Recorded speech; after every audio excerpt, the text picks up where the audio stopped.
بڑے بنگلوں میں، بڑی بڑی گاڑیوں میں، بڑی جائیدادوں میں، لیکن زندگی میں وہ عزت نہ پاؤ گے جو میرے مصطفیٰ کے قدموں میں ملے گی، جو حضور کی غلامی میں ملے گی وہ عزت نہیں پا سکتے۔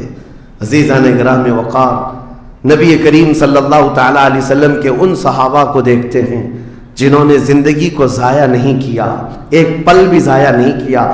آج میں آپ کو اسی لیے کہہ رہا ہوں، موت آنے والی ہے، اس سے پہلے ایک وقت بھی، ایک لمحہ بھی ضائع ہونے مت دینا، برباد ہونے مت دینا۔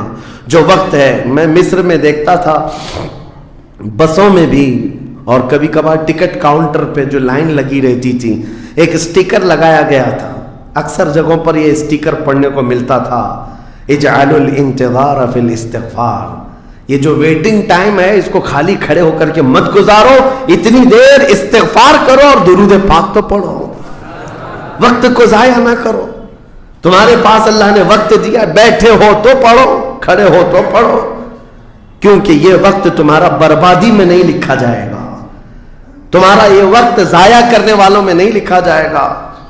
عزیزان گرامی وقار، آپ کو میں ایک بات بتا دوں، جن لوگوں نے اپنی زندگیوں میں بڑے بڑے محلات بنائے، آج ان کے لیے بھی تاریخ ہے، مگر کس انداز سے، کس انداز سے۔ آج دنیا نے آپ کو ایسے ڈائیورٹ کر رکھا ہے، جو کام ہونے کے تھے وہ نہیں کرنا ہے آپ کو، لا یعنی کاموں میں مصروف ہو گئے، جو چیز تمہارے حصے کی تھی نہیں اس پر انرجی خرچہ کرتے رہ گئے، اور جو چیز تمہارے کام کی تھی اس کو تو بھول ہی گئے۔ آپ کو میں ایک بات بتا دوں، ہو سکتا ہے شاہ جہاں نے تاج محل بنایا، اور پھر بادشاہ قطب الدین کے زمانے کے نشانیاں موجود ہیں، لال قلعے بن گئے، قطب مینار بن گیا، بڑی بڑی عمارتیں ہیں، لوگ اوپر سے نیچے دیکھنے کے لیے آتے ہیں، لیکن میں یہ کہتا ہوں یہ کوئی کمال کی چیزیں تھی نہیں، کمال کی چیزیں تھی نہیں۔ لاکھوں لوگوں کی محنتیں بھی لگی، پیسہ بھی لگا، اور بڑی عمارتیں کھڑی کر کے چلے گئے۔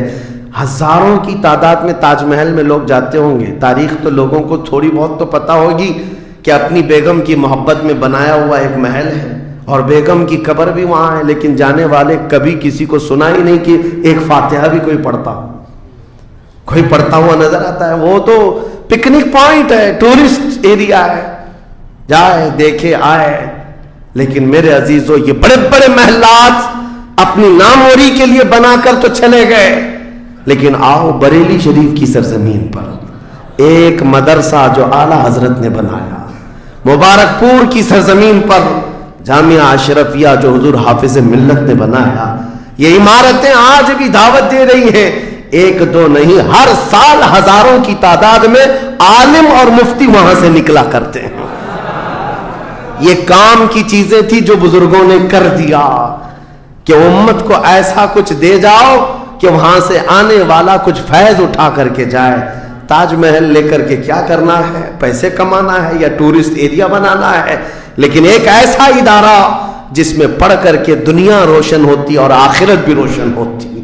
ہم سنیوں کہ ہاں یہ چیزوں کی ضرورت تھی، ہمیں لا یعنی چیزوں میں مصروف کر دیا گیا ہے۔ اب تو آپ کو پتہ ہی ہوگا، مجھے تو جلسوں والا آدمی بنا دیا گیا، جہاں دیکھو پروگرام جلسے۔ میں اصل میں جلسوں والا آدمی تھا ہی نہیں، میں فیلڈ ورک کرنا پسند کرتا ہوں، کسی علاقے میں رہ کر کے قرآن کی تفسیر کرنا اور لوگوں کے درمیان رہنا۔ لیکن مسلسل سفر کا ایک تجربہ میں آپ کو بتا رہا ہوں، ہوں گے یہاں پر بھی بہار بنگال والے، سب ہوں گے، بہار والے، بنگال والے، جھارکھنڈ والے اتنے جلسے کرتے ہیں، 365 دن بھی اگر ان کو تاریخ دی جائے تو بھی کم ہے۔ ایک اینالائز کرنے والے بہار کے رپورٹر ہیں، انہوں نے رپورٹ لا کر کے ہمارے سامنے بتائی کہ حضرت 2022 میں اسٹیٹ آف بہار میں 4000 جلسے ہوئے، 4000 جلسے۔ میں ان کا مخالف نہیں ہوں، لیکن ایک فکر آپ کو بتا رہا ہوں، 4000 جلسے، جن میں سے ہر جلسے کا کم سے کم خرچہ 5 لاکھ روپے، اس سے کم خرچہ کرتے نہیں، 6 مہینے چندہ کرتے ہیں، اس کے بعد بڑا جلسہ کرتے ہیں۔ کیلکولیشن کر کے دیکھا گیا تو سال میں 2000 کروڑ روپے خرچے ہوئے، 2000 کروڑ روپے۔ میرے عزیزو، ٹھیک ہے یہ سب اپنی جگہ پر، لیکن پورے اسٹیٹ پر گھوم کر کے دیکھیں تو مسلمانوں کے نام کی ایک یونیورسٹی بھی نہیں ہے، کوئی ایک بڑا ادارہ نہیں قائم کر سکے۔ 2000 کروڑ کی بھاری رقم سال بھر خرچ کرنے والا غریب اسٹیٹ جس کو لوگ سمجھتے ہیں۔ میرے عزیزو، میں یہ بات اس لیے عرض کر رہا ہوں، جن چیزوں میں تمہارا ذہن الجھ گیا یہ وہ تمہارے کام کی نہیں تھی۔ اعلیٰ حضرت نے بہت پہلے فرمایا تھا، یہ دنیا کا حال یہ ہے، شہد دکھائے زہر پلائے۔ یہاں پر چکا چون دکھنے والی چیزیں وہ تمہارے حق کی نہیں ہے۔ اور ممبئی والے کیا کرتے ہیں؟ وہ تو بہار والے جلسوں میں ہیں، ممبئی والے کھچڑا کمپٹیشن کرتے ہیں۔ ہاں، اس محلے میں 51 دیگ بنی ہے تو ہمارے ہاں 60 دیگ بنے گی، 70 دیگ بنے گی۔ اور کھاتا کون ہے؟ جو پہلے سے کھائے ہوئے لوگ ہیں۔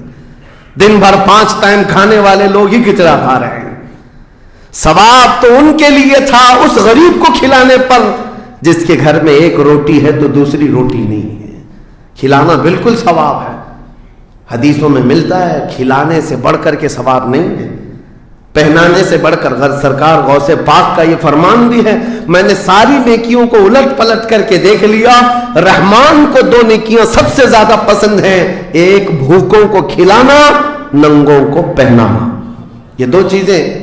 لیکن یہاں پر کن لوگوں کو کھلایا جا رہا ہے؟ ہم ہی لوگ تو کھاتے ہیں۔ ہمارے گھر میں بھی کھانا بن رہا تھا، ایک دن سڑک پہ بنا لیا، انٹرٹینمنٹ کر رہے ہیں۔ اور اس پر آپ یہ نہ سمجھیں کہ میں ان تمام چیزوں کا مخالف ہوں، کرو جتنی حیثیت ہے اتنی کرو، لیکن یہ نہیں ہے کہ ہمارا سارا کا سارا دار و مدار اسی پر ہے۔ سنیت اسی کا نام نہیں ہونا تو یہ چاہیے تھا کہ ہمارے پاس ایسا مضبوط قلعہ ہوتا جو ہر زمانے میں میرے مصطفیٰ کی عزت پر پہرا دینے والے سپاہی وہاں پر تیار ہو رہے ہوتے۔ ہمارے پاس نہیں ہے ان تمام چیزوں کی، اس لیے مجھے درد ہوتا ہے اس بات کا کہ ہم نے جن چیزوں کے لیے اللہ تعالیٰ سے امانت لی تھی، ہمیں اللہ تعالیٰ نے نوازا تھا، وہ ہماری رقم بھی غلط جگہ جاتی، ہماری زندگی کا وقت بھی غلط جگہ جا رہا ہے۔ عزیزان گرامی وقار، ان سب چیزوں کا سوال ہوگا قیامت کے دن ہم سے، ہر چیز کا سوال ہوگا۔ اگر ہم نے وقت کو ضائع کیا ہے اور اپنا مال بھی غلط جگہ استعمال کیا ہے، ہر جگہ ہماری پکڑ ہوگی، ہماری